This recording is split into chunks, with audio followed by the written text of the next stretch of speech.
Chris, welcome to the Book Thinkers Life-Changing Books podcast. How are you doing today, man? I am fired up as always. There is no place I would rather be than on Book Thinkers with two of my besties for the resties. And I'm excited to talk about capitalizing your finances. Yeah, man. Well, as you know, our audience is here for really two reasons. Number one, to learn a little bit more about some good books, and we're definitely going to talk about that today. But before we do, they're also here to learn a little bit more about some cool authors, and I think you are a cool author. So why don't you kick things off by introducing yourself to everybody? Wow, the stage is mine. So my name is Christopher Panagiotu, formerly known as the Cap and Capitalized, located out of Tacoma, Washington. For those that do not know, it is about 45 minutes south of Seattle. A little bit about me: Tacoma boy, born and raised.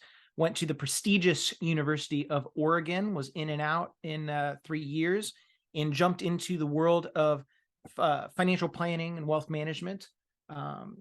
Started my practice out of my apartment about 8 years ago after working for two of the largest firms in the world and a family firm.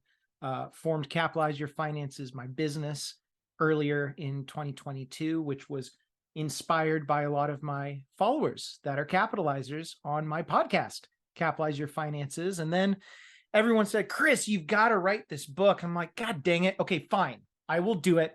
So then in August of 2022, we released Capitalize Your Finances, the how-to financial framework that takes you from compoundingly clueless to monetarily magnificent.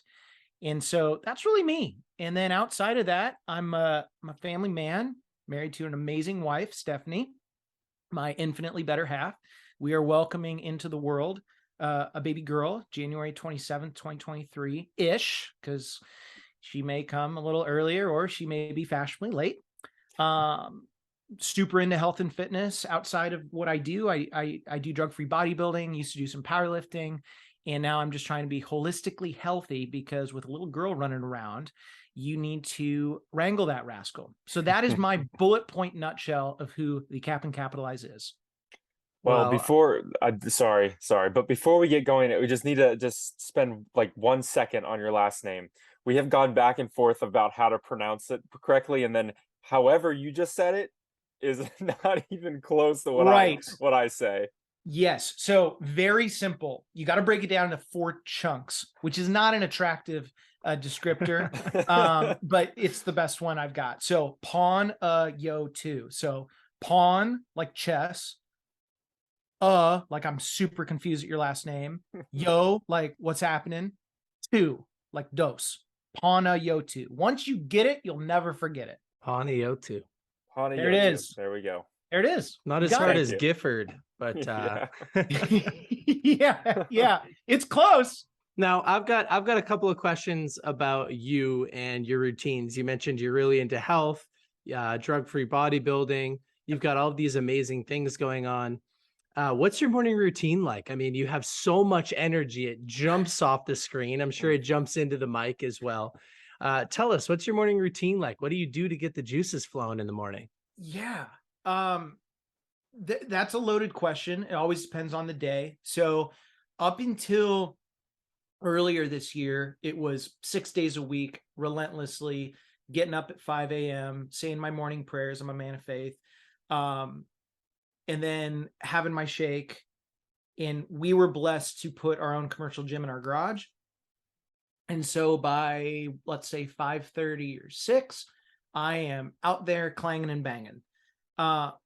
As of late, so I was diagnosed with Crohn's when I was 4. And so that's where and it sounds really cliche, but the holistic health side has really come into play. So now I'm at this point where I'm not necessarily looking to compete anytime soon. And so Monday, Wednesday, Friday, I still get up at 5. I get in my clang and bang, little push pull legs. Tuesday, Thursday, Saturday, I'm either doing yoga, high intensity interval training, which if you do it right, it is embarrassing to do it in public because you are about to die. But it's really just focused on getting myself geared. So by the time most people are just getting into the office, whatever that means, I've already gotten way farther ahead. And that will allow me to capitalize on the rest of my day. And I get a lot of demons out. You know, I mean, if you're lifting really heavy, I don't care who you are, you've got to go to some dark, dark places. And so it's almost symbolic. Once I shut the door to my gym, it's almost like I just leave the demons inside. And so when I go through the day, I don't really have anything to complain about. It's fantastic, right? Yeah, no. Do you work out by yourself? I do. Okay. I've had a couple people try. They go, well, I'd love to come work out with you. I'm like, dude, bring it. Meet me at my house, 5:30. Let's go. Let's get it. And then a week goes by, and most people fall off after legs, because then it's like watching a baby giraffe learn to walk, but it just keeps going. And I'm like, it's my way to, it's almost monkish. I used to love going to the gyms and clanging and banging with some of my buddies in college. But then as time goes on, people start to fall off. They don't like to continue compounding that success. And for me, I don't want to say I'm addicted to it, but I'm a steward of it. And so for me, if people are like, well, I'm tired. Well, congratulations. We're all tired, right? Like, we're all exhausted. I don't know anyone that genuinely wakes up, unless they're on crack cocaine, and they're wired for hours and hours and hours. Some days it sucks, but you get up, you get sweating, you get going, and then you leave and you're all good. And you don't want to babysit, So that was kind of a tangent, but to answer your question, yes, I am a solo lifter. And if those want to come and lift at the Panagiotu Powerhouse, they're more than welcome. But just know that you're entering an absolute hellhole when you get into the gym. Well, I've got one more question before I kick it over to Luke, and he could tell you about when he put me through a high intensity interval training session recently. But when you say that you're not addicted to it, but you're a steward of it, what does that mean? Can you tell everybody a little bit more about what you mean by that? So there's a couple things. And this actually ties into everything that a capitalizer is. So when I was growing up, I was very much into the idea of I understood that I was not quite, and I speak about this in my book, X enough. Okay. I was fast, but I wasn't the fastest. I was smart. I wasn't the smartest. I was like, I was just close, just on the verge of being the whatever, but I knew I had that burning desire to go and get after it. And I was obsessed with it. Well, now you fast forward into where I am today. So financially, when I started my business, probably no different than you, a lot of people are really anxious, and I don't care what your dreams and desires are. If you don't have money, you're not going to make it. Well, now I truly believe God's blessed me with this opportunity to go, okay, I'm going to be okay. And I talk about this on my show a ton. In fact, when you came on my show, we talked about this. And now I'm at this point where you go, okay, you're going to be all right. So now you have a choice. You either start compounding for the greater good, or you start to dance with the devil and it starts to compound for the negative. And so there's a fine line between being brutally addicted to something and then also realizing you are continuously compounding your success and you're being a steward of what you've been blessed with. And that is very difficult to walk. And so that's what I mean by that. I was talking to one of my best friends a couple days ago, and I think I'm very rigid in a lot of things fitness wise, but I also realize that rigidity is not exactly the worst thing in the world, because you have to be constantly committed to it. And that's the whole thing as far as being a stewardship of your success, whether it's your health, whether it's your financial fortress, whether it's your relationships, like we all have. Being a steward of it, it's you're being a true gatekeeper to something that's bigger than you.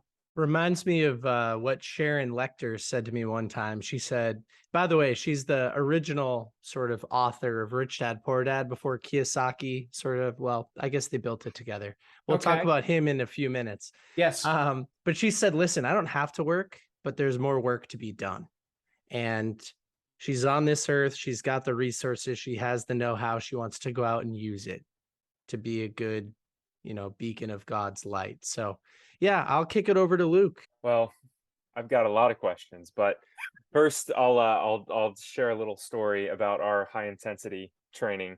Um, I love hit workouts. It's like my favorite form of workout, mainly because it's quick. Like I can do a 15-minute workout. I feel exhausted Mhm. and just like spent, and I feel like I've burned a lot of calories. I love it. I love it. I'm not a huge weightlifter. I'm trying to get more into that now, but we were recently with a client out in Kansas, I believe, and I asked Nick if he wanted to work out with me. Actually, it may have been him. You may have gotten me down there first, and then and then I was like, "Well, I'm down here. Let's do a hit workout." And we started it and got going, and it just killed us both. I think I think Nick was sore for a few days afterwards. Yes. Um, so I love those. I love those workouts. But yeah, they are killer. They are killer. They are killer, and it's efficient too. You know, the most valuable currency out there is time. Again, another grotesquely cliche statement, but it's true, right? It's As true. time goes on, your time becomes more and more and more valuable. That's why you look at the most successful people and they're very short with their responses. And most people are like, ah, like it's kind of dickish, but it's like they're capitalizing on their time, pun Absolutely. intended, Yep. right? So Yep. I get it, man. Yeah, well, you got to get out here to Tacktown and get a clang and bang session, man. Yes, sir. Yes, sir. I've Yes. got to. So going back a little bit to, you were talking about all this stuff, and even throughout your book, you're a very positive guy. I mean, like which is great. You just exude positivity. And something that I've always struggled with is negative mindset. I've gotten a lot better. I've come a long way. But I'm wondering, is that something, do you feel like that's something that's really natural to you? You said you struggled a little bit with, getting out of bed, feeling tired and going anyway. But like, what is your mindset around keeping going? What is your mindset around being positive? Like, how do you do that? And how would you tell others who may have more of a negative bent to get there? My fitness coach, Katie White, when I was 21, I met her, and my goal at 21 was to become a pro drug-free bodybuilder before I was 30. Mm. And I'm a very obsessive person with anything that I commit my mind to. That's just how I've always been. So I asked Katie and I remember I was a couple weeks out from my first bodybuilding show, which I looked absolutely horrible. Anyone that thinks they do look great on stage the first time is kidding themselves. And so I'm in my Speedo, and I've literally got my pen and paper in class. Great visual for those out there that are listening. And I'm asking her, what is the best thing that you can tell me to shoot me to success in drug-free bodybuilding? And she stopped me right in my tracks and said, I'm just going to tell you the best thing I wish I learned when I was your age. Life is a choice. Mm. And just walked away. Now I was kind of pissed, right? Because I'm like, God dang it, that doesn't give me anything, right? Like I'm wanting the sauce. I'm wanting the secret sauce. But over time, every year, every month, every day that goes by, that has become one of, if not the most valuable, almost a mission statement in my life. And so I wake up and I can choose to be miserable. I can choose to look at my injuries that I have, or if maybe my Crohn's is flaring up. I've been, 10 years in remission, thank God. But like, let's say my stomach is just not agreeing. We've all had those days. Well, I could choose to go, oh my gosh, I can't really go. Or I could just say, well, no one really cares. So just get it done. And yeah, there's a difference. Like, there are people out there, and I understand if you're going through something really brutal, like if you just had surgery, or if you're going through a major treatment, of course you get that. But even then, you have a choice how to deal with it. So life is a choice. And then one of my mentors that I love dearly, I remember he told me, your greatest gift is your greatest curse. And that hit me hard. So I had to quickly understand more about myself.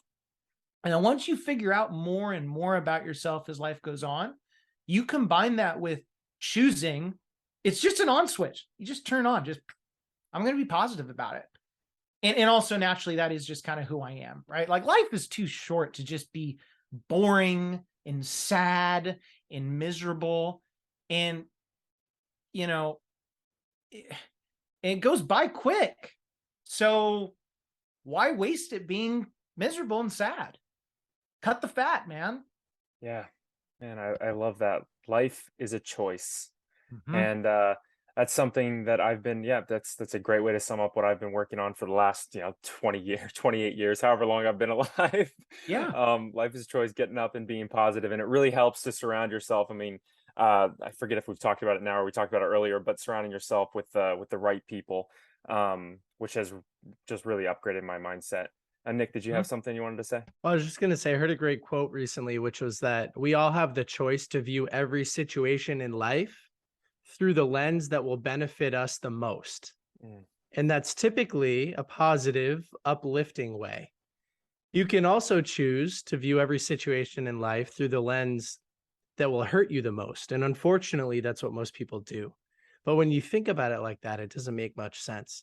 But Luke, what I was going to do is ask Chris to kind of dive into the meat of the book a little bit and tell us about October 17th, 2014, and outline that scenario for everybody in the audience today, because I think this story is representative of the book in a great way. It's why you kick off the book telling this story, and it kind of gives the audience today a little bit of an intro to the book. Yeah. So I guess even before talking about October 17th, 2014, stating what I did at the beginning of this episode, I've always not quite been X, right? Up until that point, I've had a great life. I'm not going to sit here and be like, oh my gosh, woe is me, start from the bottom. Like, I'm not Drake. But what I will say is struggle's relative. And I don't care what anyone says. You know the first moment in your life when you have someone that is basically looking from the outside in and they're all in on you. And that sounds brutal, right? Because of course, like, your parents should be proud of you and all that. And yeah, that's true. And then your friends, and then maybe like your teachers, or like people that are kind of forced to be in your life. But when God brings someone in voluntarily in your eyes, and this person goes, all right, there's something here, that's where you start to wake up and realize, oh, like, there is some power to what I'm doing. I'm not just this loud kid from Tacoma. And so October 14th, 2014, I was at a seminar to someone that I look up to massively. He's the closest thing I have to a dad. And I remember writing down notes and jotting down notes. And this person sitting next to me, because I was just getting ready to leave the previous job, and I was fed up with my industry. I was fed up. I'm not really a corporate guy, if you can kind of put two and two together. So this lady was asking me, like, are you picking up what this guy's putting down? I'm like, yeah. I mean, this is freaking bitching. Like, this is easy. Like, I'm getting it. Like, he's telling me what I feel like I needed to know all along. And, later on, this lady actually became one of my clients, but I realized, okay, this guy knows something that deep down in my gut, I have known is out there, but I didn't know how to verbalize it. So, me being me, I went up to him and basically told him my spiel. I hate my job. I really did hate my life at that point. And I wanted to give him a chance. And, you fast forward, obviously, he's been instrumental in my success, as well as everyone else that has come into my life. But I guess my big thing with October 14th, 2014, that was the first time in my life that someone saw me that really had no prior knowledge of who I was. And in 30 seconds, they could find out very quickly, okay, this guy's got something really special. And so for people out there that are at that point in their life where they're starting to turn that corner and they know they're going to be successful, and you can look back and you can find someone, it doesn't matter age, older, younger, doesn't matter. And you go, okay, there's something here. Let them know that. Let them know. because shoot, I mean, you could create the next capitalizer. I don't know. It could happen. So that was the importance of October 14th, 2014 for me. And that's just spiraled and compounded into everything that I am now. You hear those stories sometimes of somebody saying, hey, I was at a stop walk and somebody rolled down their window and waved at me and gave me a smile. And I was going to commit suicide that day or something, you know, and this is the first person that smiled at me in weeks, or whatever the case is. Like, you hear about those stories sometimes. And yeah, I think a lot of us take it for granted when we have it good. I know I do sometimes. And while you were just telling that story again, it caused me to think back to the person who really gave me the inspiration to start Book Thinkers, and his name was Kyle, and he was a mentor at my first job. And yeah, you know, the first person to kind of look at you outside of your family and say, hey, you have something special here. Like, you can help people, you can make a big splash. I mean, Luke, who is that person for you? Man, I was just thinking that through. I'm thinking about mentors and people in my life. The most recent is totally you, Nick. Like, I know I've said this to you before, but the reality is that we talked a little bit about this morning in our daily huddle, that I was scrolling through Instagram. I was desperate. I'm like, I don't know what to do. I don't know how to grow my business. I don't know where to go. And I forget exactly what transpired, but somehow I came across Nick's account, and he may have had 500 followers, he may have had 1,000, but it was young, and he was sharing about books, and I'm like, oh, okay, well, maybe I'll try to read a book and see what happens.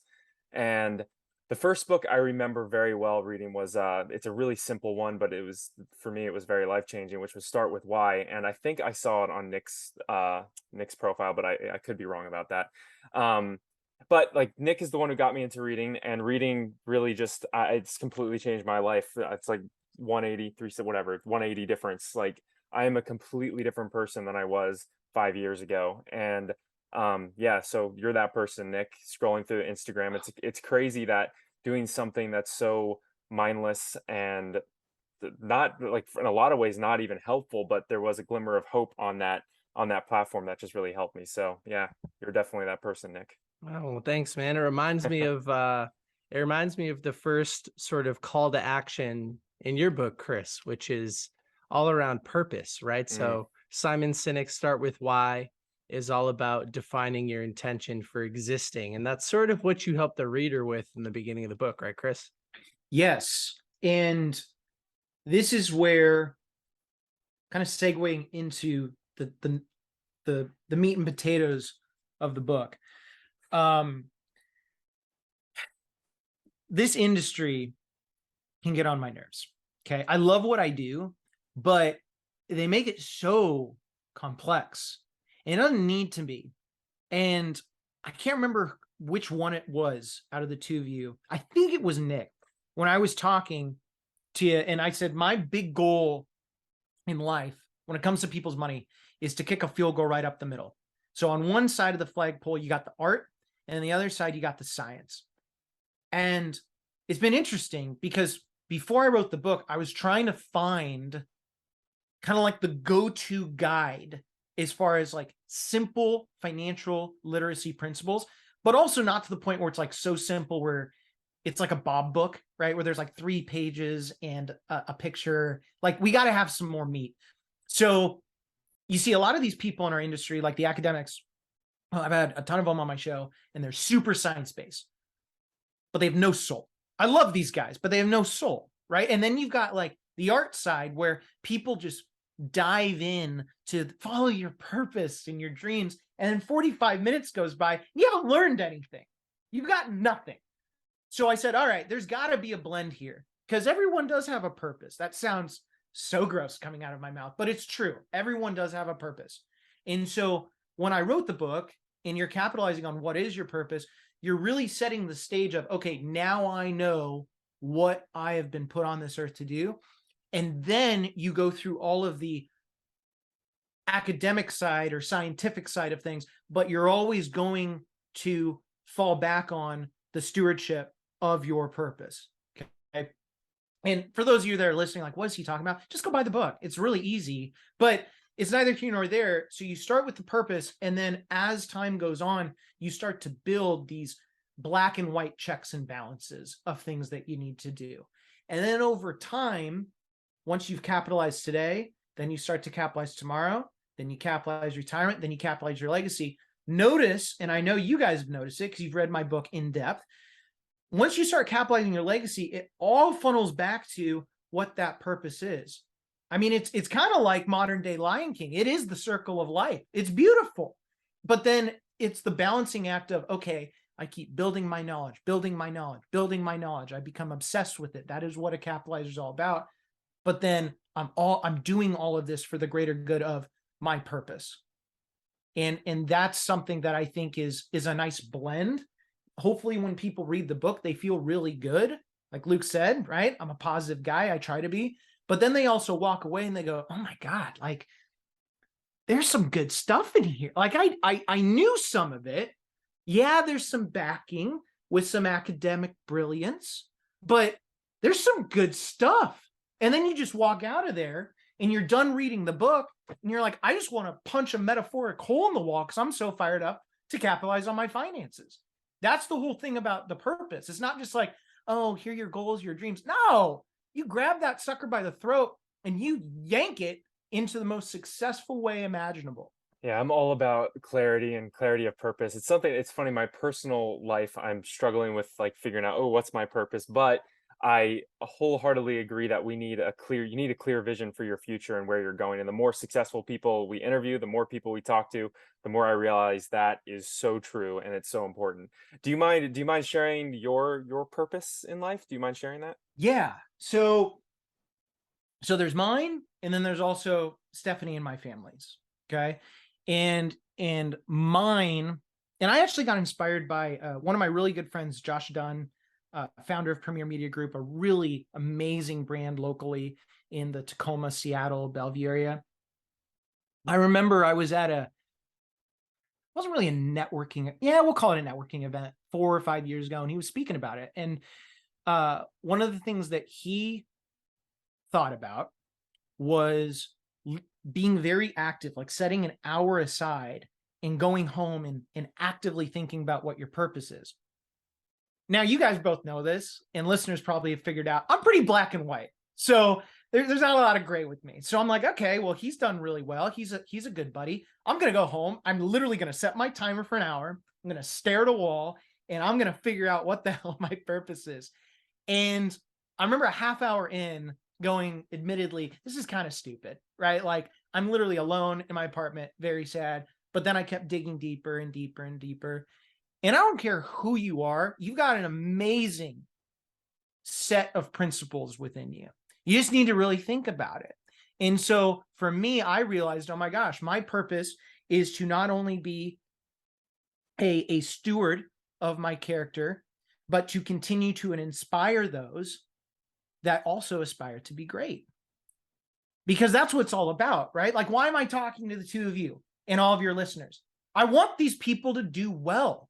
That's what I was put on this earth to do. I know I'm kind of a character. I know I'm a lot, but I'm going to use that to benefit the greater good of people.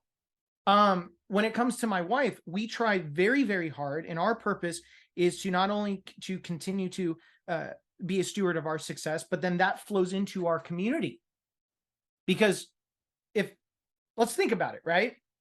I'm just going to use Nick. I'm not going to throw you under the bus because that's just rude, especially on your own show. But like, if Nick and Rachel continuously focus on making sure that their nucleus is capitalized to the fullest, that is going to start to compound and spread into Luke, into the rest of the employees, into the rest of the community. You can't help it.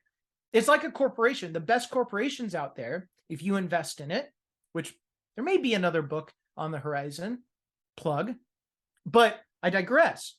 If you look at the best businesses out there, they are always focusing on making sure that they're doing the best interest for their shareholders. Now, a lot of people critique that because they're like, oh my gosh, they're just hoarding all this money. I don't know about that. Because then what happens is if they're doing so well and they have nowhere else to go with the cash, then they start distributing it to shareholders in the form of a dividend because they literally have nowhere else to put it. And then what happens is that comes to you. And then you see where I'm going with this? It starts to trickle down into everything else, right? Maybe I own a really good company and it starts to pay dividends. And then I don't know where to go with it. But I'm like, oh my gosh, what's my purpose? Oh, I need to be charitably focused because that's who I am. And it all spirals. So it's a beautiful thing. I'm a little biased, but I think it's a beautiful thing. Yeah, impact is important on people, and yeah, changing others' lives. That's what I mean. I really believe that's what I'm here for, and that's what Book Thinkers is here for ultimately as well. Yeah.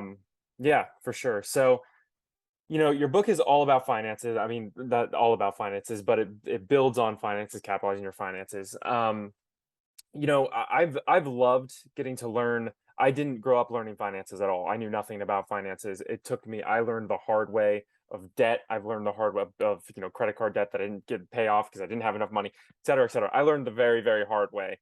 And then I found books and I started reading books. So alternate education to finances. My question, I guess, is around that. Like, why do you think that America, our parents, the schools, why do you think we've done collectively just such a bad job at teaching finances? Man. I love this subject. I'm just going to sit back and watch. Yeah. You got me fired up on that one. So there's a lot there, right? So if you look at Wall Street, why do they want to make it difficult? Well, it's pretty obvious, right? Like if you don't really understand what the heck is going on, and then you're in this just massive circle, you're going to just kind of go off of what their word is. And then they're selling on emotion. That's what I did when I was at the big firms, UBS, Morgan Stanley, right? Backing in the wagon. And then you don't really know how you feel about certain things. So then you have a portfolio that matches how you feel. It's a bunch of garbage. It is first class junk. So that's strike one. Strike two, I don't really understand why schools don't teach this stuff. Because what loss are they going to have if you think about it? Okay. There's really nothing. I've tried to think about that. And I guess my answer is for the school side, I have no clue as far as like in elementary school, let's face it, right? Like you're playing with Legos, you're having a good time. You're being a child. Middle school. I remember in 7th grade, I actually took an intro to a stock class with Mr. K. And that was really fun. That's what actually spurred a lot of my investment philosophy in being a capitalized planner philosophy. But that was 10 weeks.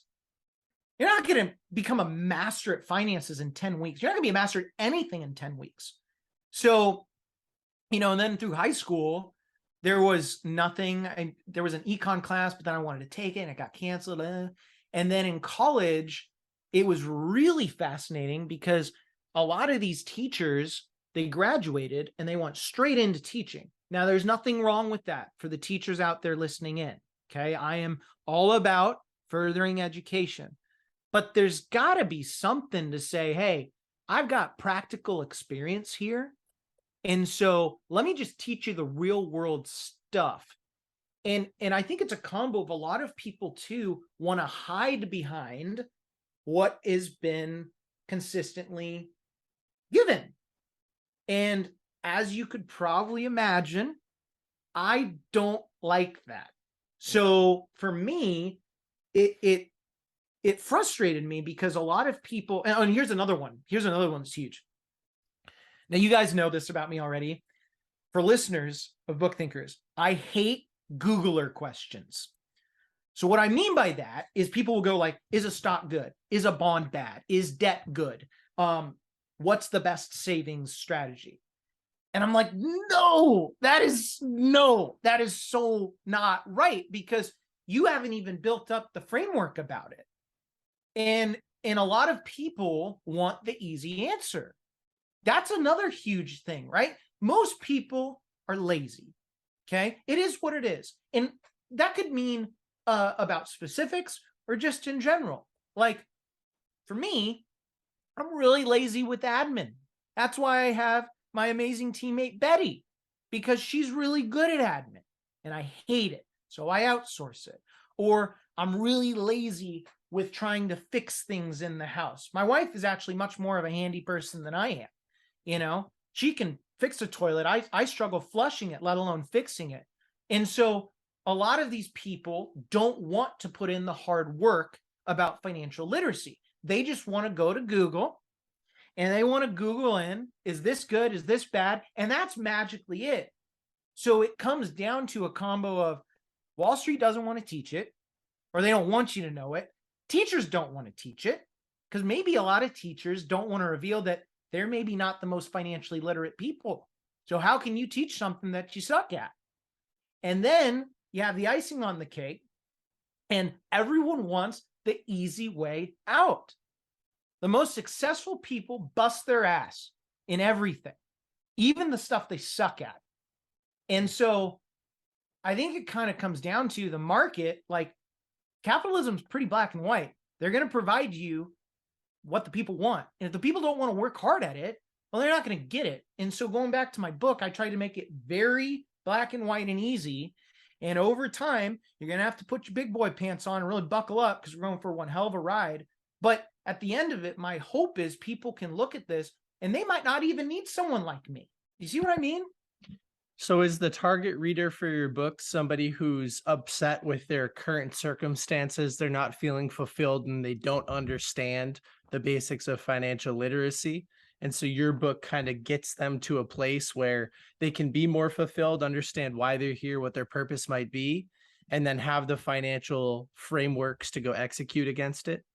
Yeah. I mean, like, take Luke. Luke, I'm going to throw you under the bus now. So Luke's trying to figure out his purpose. And I could actually probably figure out your purpose in 5 minutes, but I know we're running out of time. I don't know. That might be valuable.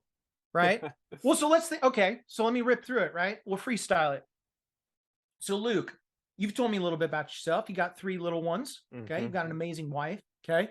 So I don't know, but I'm going to strongly assume that you love them dearly. Maybe not as much on certain occasions as opposed to others, but all in all, you love them dearly. And I know you were telling me too, you had an amazing career, but then you found Nick. And once Nick came into your life, you're like, oh my God, hold on. Now I've got that person that believes in me. I've got an amazing family that I'm the one revving the engine for. Because if my engine stops, their engine stops. And I won't let that happen. And I've never asked you about this, but I think you're a pretty nice guy. So I would say it's pretty safe to say that you love the community that you're in. Now you may move, I don't know, right? You may want to be closer to Nick, but like all in all, you got an incredible family. You got an incredible boss, totally biased. You've got an amazing community that is surrounding you. Yeah, you've had your trials and tribulations. So your purpose is probably a combination of making sure that you're obviously there for your family. You're making sure that the boss that you look up to, know, and love dearly is consistently proud of you. You want to make sure that your community is fulfilled because they did give you a chance in your previous job in career, and they still believe in you because, let's face it, if they didn't, they would have just let you crash and burn. And you clearly haven't crashed and burned because you're here and you're crushing it. So those 3 things, I can't dig deeper because I'm not you. But once you start figuring all that out, your purpose is right in front of your face. You just need to open your eyes about it. And then what happens is over time, you go, okay, every single step of capitalizing whatever it is, your finances, your health, your life, it all comes back to that. And then you just keep accumulating knowledge and accumulating knowledge, but you never lose sight of what you're really trying to do. That's it. That's literally it. I will send you a bill after the show. Okay. I'll give you the discount. That's your purpose, man. That is literally it. But Nick, to answer your question on, the book, because I was getting to this point, and I am at this point where I know I can't help everyone. And your greatest gift is your greatest curse. So I love helping everyone, but I can't. So that's why I started my podcast, because then I realized I had something. And then as time went on, I started to realize, because the market tells you, when everyone's telling you, man, you should probably write a book. Well, God dang it, you should probably go and write a book. And so then I've gotten to this point where I go, oh my gosh, there are a lot of people out there that are absolutely swindled out of their minds by people in our industry that should not be there. But then you've also got a lot of people that want to do it themselves, or they want to know the framework that is going to be utilized for them before they even enter the door of the business partner that they're going to hire. So it's kind of a combo. There are people out there, like our fans are just rock ribbed, die hard people that want to get after it in every aspect of their life, including their finances. You've got business owners that are saying, hey, I'm starting to turn that corner. Nick, we talked about the J curve on my show, and they want to start capitalizing on their people, their communities, their families, and really turning that corner. Because I don't want you to just have success. You know, that today is actually a pretty low bar compared to what a lot of people are trying to achieve. When you capitalize your finances, it is above and beyond. Like, you are your own ecosystem. That's pretty freaking bitchin'. And so you see a lot of these owners that have true empowerment, and they understand that. They understand what they need for a team. And then you've just got everyday people that they're never going to meet me. Like, we're getting emails now from people. They're like, hey, Cap. And they tell me their freaking life story. They tell me what they've got going on financially. And a couple of years ago, that would have been a phenomenal client for me to have. And if I got all that email, like all that info in the email, and they just said, thank you, I'd kind of be bummed. I'm like, like, I kind of need to build my business here, people. Like, are you sure you don't want to come over? But nowadays, you've got these people emailing me from all across the country. And they're like, hey, I just listened to your show. And because of Capitalize Your Debt, I saved $385,000 over 30 years by doing it prudently. Thank you. No intention of ever meeting me. That is like the most rewarding thing in the world. Again, it goes back to you're a steward of your success. I love how you mentioned when you're capitalizing your finances, then you're also sort of creating and living within your own ecosystem. And the sweater that I'm wearing today says CYOE, which stands for Create Your Own Economy. Similar concept. And, you don't have to be materialistic to love money. We're all forced to play the game. And so you might as well be good at it. You have to exchange money for everything in Maslow's hierarchy of needs, especially the bottom tiers. And so that's why I think it's important to read a book like this. And man, I just wanted to say, because I can't believe we're already probably 40 minutes into this conversation, that I could sit back and just watch you and listen to you talk all day long. You have such amazing energy and you're so articulate. You've got every metaphor you could just pull from. And so I want to be more like you. I love the energy. I can't believe you're not all over social media. I just had to finish off by saying that, because I'd love to watch your face speak to me in like 60-second clips every day on socials. I really wish I could have recorded and saved that segment, because if I'm ever in the doghouse with my wife, I would just go and I'd go, remember, okay?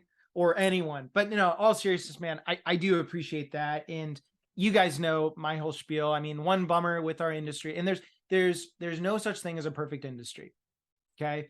And I love what I do. I've been throwing the industry under the bus. It's been great to me. It's given me my life. It's given me my financial freedom. It's given me my ability to start a show and all that. But there's a lot of things I want to change, which is why I'm super passionate about it. And one of the bummers is with compliance, obviously, right? And so for me, I've got my podcast on Spotify. People hit me up on LinkedIn all the time. And I've got my business. I got my podcast website, and I got my book on Amazon. And I think there's something to be said about growing. Nick, you told me this. We were texting back and forth, and I forget the exact term, but basically growing nimbly and growing, what was it, in silence? I don't think that was it, but it was something like, you say it. You're saying I'm the articulate one. I can't even get the sentence out of my mouth. No, I think you summed it up. I think what I said is, if you can move in silence, if you could just build this entire empire from behind the scenes, that's a beautiful way to do it, because you avoid a lot of noise that way. Yeah. Well, it's kind of nice, right? Because I don't know. You see a lot of these people on social media too that just blow up overnight. And it's a combo of they're really loud, but then they're loud on every platform. So then it's just like this metaphoric echo through the world. And then they just die off immediately because everyone's over it. And I get I'm kind of a character. And so if people are like, where did this guy come from? I actually learned that with So one of our really good friends runs the #1 car podcast, classic car podcast in the world, Cars Yeah. And Mark Green, love him to death. And he was telling me too, if you can grow as nimbly and organically as possible, there's the stickiness effect, which again is not the most attractive descriptor, but you guys know what I mean. Like if people in your business, in your brand grow organically and you have quality, stickiness, and loyal people over time, the chance of you losing that is significantly less versus if you're successful in an instant, it could be gone just as fast. I've got one question that I like to ask, or I've been asking a lot of my friends or successful people lately, which is you cease to exist suddenly. All your knowledge, all the everything that you know and are is just gone, but you're allowed to leave one sentence, one piece of advice. What would you leave? Everything's gone. You just have one thing you can leave. I don't know if this is the right sentence, but it hit me really hard when I was interviewing Fahim Anwar, who's an amazing comedian. Shout out to Fahim. At the very end, when I was asking him what advice he could give people or what advice he wished he knew when he first started, there was a lot that he said, but the one thing that hit me was nobody ever wants to see you happen. And the rest of it it's just kind of like in the background. Like, I don't even remember the rest of it. I will when I re-listen the episode, which is dropping December 5th. But I was speechless. I was like, oh my gosh, this is great.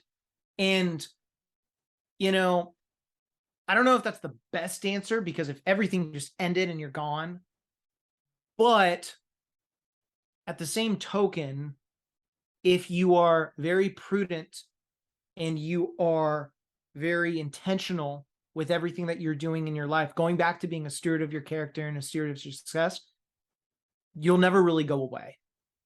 And so if you're always trying to remind yourself that no one really wants to see you happen, by the time you get to that point, you're never going to be gone, because no one will ever be able to take away that constant compounding that has really just catapulted you to being someone that everyone can look back to even when you're gone.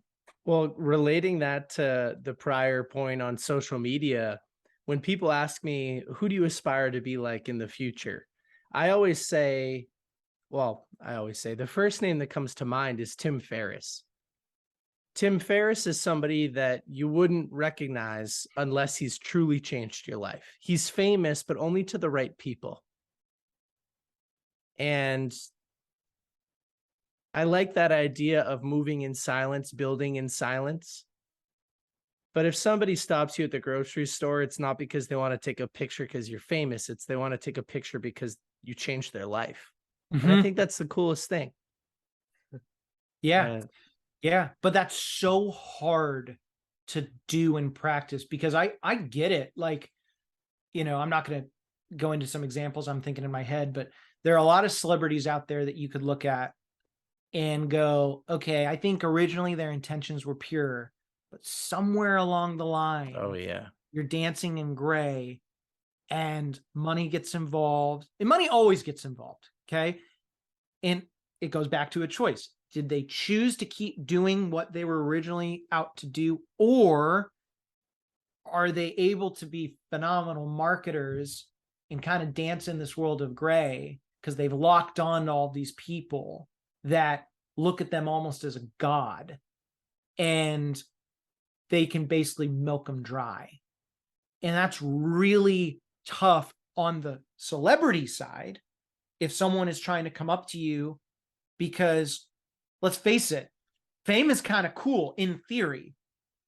And then I've talked to a lot of people where we've interviewed them on the show, and they get to that fame and then they start to lose it. And then they are desperate because they want to keep going, but they don't really want all of that fame because they never got into it for the fame in the first place. So you look at all of these people, and it's super sad, because you start spiraling into this crazy roller coaster you can never get off, and they're just never happy. You know what I mean? It's Yeah. really sad. Yeah, absolutely it is. Well, I loved your answer to my question. I thought it was beautiful, succinct, and um just such a great answer. And I think to add to that too, I was thinking, nobody, what'd you say? Nobody cares that you happen. Nobody ever Nobody wants to see you wants happen. to see you happen, or nobody ever wants to see you happen, right? And I think there's another point there, which is nobody really cares either. Nope. And I have found that time and time again, being I call myself a recovering people pleaser. Still struggle with it a bit, but overall, like what I've noticed over the years is that, you know what, people don't think about me nearly as much as I think about me, Nope. and that's a super freeing thing. And the other thing to add to that too is that in 100 years, it's really going to be way less than that. 6 months from now, if I passed away, no one's really going to remember me. Mm-mm. And No. for me, I love it. Really, it frees me. It frees my mind a lot. So I loved your answer, and I think you're exactly right on that. Right on the nail. Well, Nick had to hop off on a phone call, but I guess we could keep talking. We can wrap this up. Yeah. Um, Man, I know I literally, I'm scrolling through. I had a bunch of questions written down, and I loved your book. It was a great read. It was really easy. One thing for sure, I've read a lot of financial books Yeah. over the years. Most of them I don't like because finances, money, numbers. I'm not a numbers guy. Usually I like glaze over. Okay. But the way you tied in purpose, and like how you just built up this beautiful framework throughout the book, and I just really appreciate it. It was like it was a fun read. You had your humor in it, which is great, and you could see all your positivity coming through, and I really appreciate you taking the time to do that. um and I think Nick said it earlier, but how do I become cool like you? I'd love to know. Well, One day. I will tell you, man, all seriousness, I was talking to another one of my buddies, who was a guest on the show, like in the after hours, and I was saying the same thing. I'm going to leave his name nameless just because he wants me to. And I remember he was telling me, because I want to be like him. And if you knew this guy, which you will, you want to be like him too, in theory. And he looked at me just deadpan and goes, everyone wants the title without the responsibility. Mm. And I tell people that, and I'm honored about it, right? I'm super grateful that you said, like, you've made my day, my month, my year. Maybe not my year, because the baby news that made my year. Okay. Absolutely. Yeah. But you're on the podium. but my whole thing is, when you think about that, and I know obviously you have great intentions, and of course, right, I will give you all of me, like I am today, like I will forever. But one thing I'll tell you, and if you're more of an emotional brain guy, which is what it is, it's not good, bad, or indifferent. One thing that's been really helpful is being objective about the person you're talking to. So what I mean by that is, earlier this year, I read Warren Buffett's biography, one of his many. I think it's Roger Lowenstein. Okay. Really good book. It's a thick monster too. And I've looked up to him for years. And yeah, his investment acumen is brilliant. And his philosophy on business, and the way that he is prudent about giving, I can objectively agree with. But I can tell you there have been a lot of things personally after I read that book. I was really sad. Mm. And I remember I after a couple chapters, I actually set it down and I said a prayer for him. And, he's getting towards the end of his life. I mean, if he's a Microsoft Word document, he's 98% loaded. Okay. He's almost complete. And Yeah. so, for him, I was able to objectively look at all the brilliant things that he's done, but then also look at the things that I never want to have in my life. Mm. Like, you know, and I don't want to give any of the book away. And I'm not here to knock one of my idols, but we live in a broken world, man. So what I would say going forward is I want the best of you in me. And that will make you feel a whole heck of a lot better. Because I am not perfect, man. I'm not. I'm exhausting. I understand that. I totally get that. You know, I always joke, and Betty, my teammate, she always jokes that, yep, I've been working with Chris for almost 6 years. It's been the longest 40 years of my life. And, you know, it is what it is. And part of me feels really good about the fact that I have this energy and I'm putting it out there. But then other times I feel really bad about it because I know I can be exhausting. I talked to my counselor about that. I'm like, I struggle because it's a lot being me. And that's how it is with everyone. Absolutely. So I didn't mean to go on that tangent, but I felt like I was called to say it. It was beautiful. And, you know, it reminds me of a quote I heard from Bob Proctor. He said, don't be mesmerized. Don't be mesmerized. Don't be mesmerized with people. Don't be mesmerized with things. And that's something I think about pretty often. And I know Nick and I, we've talked about this several times because he's like, I don't know if I ever want to meet Tim Ferriss, you know, because he is on this huge pedestal for him and he knows that he's just a person, right? And when you meet your idols, there's a great quote about about meeting your idols, and I can't recall it at this moment, but basically it's like, it's not, when you meet your idols, they're not as good as you think they are. They're just human, they're just people, and they're flawed, right? And I totally agree with you. It is so true. It is so true. And we're all unique in our own ways, and we all have our own strengths and our own weaknesses, and each person is individual and beautiful in their own right. And I love that answer. And I'm glad you went off on that little tangent. It was good. And one thing I will add to that is, so this is going to be some controversial advice. Okay. But, and I'm happily married, the love of my life. But back in the day when I was single, right, we were all going on dates, whatever the case is. And for me, I always went into the date with the bar set really low, like on the floor, right? So on a scale of 0 to 100, I always put the bar like at a 0, because literally anything that she said or did, it exceeded my expectations. It was fantastic. I remember I told my chiropractor that, and he's like, what in the world?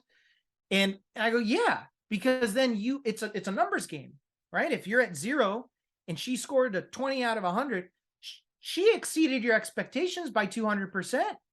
You should be elated. You should be ecstatic, right? And my wife is an absolute million on a scale of 1 to 100, or excuse me, 0 to 100. She's an infinity. Absolutely. But you get my point. And so like, and I would challenge Nick, you want to meet Tim Ferriss, you want to meet him, and you want to see everything about him. But I'm not saying, you know, Tim, if you're listening, don't take offense to this. Set the bar on the floor. You know, maybe he's having a bad day when you meet him. Maybe he's going through something you don't know. And then you're like, man, that really sucked.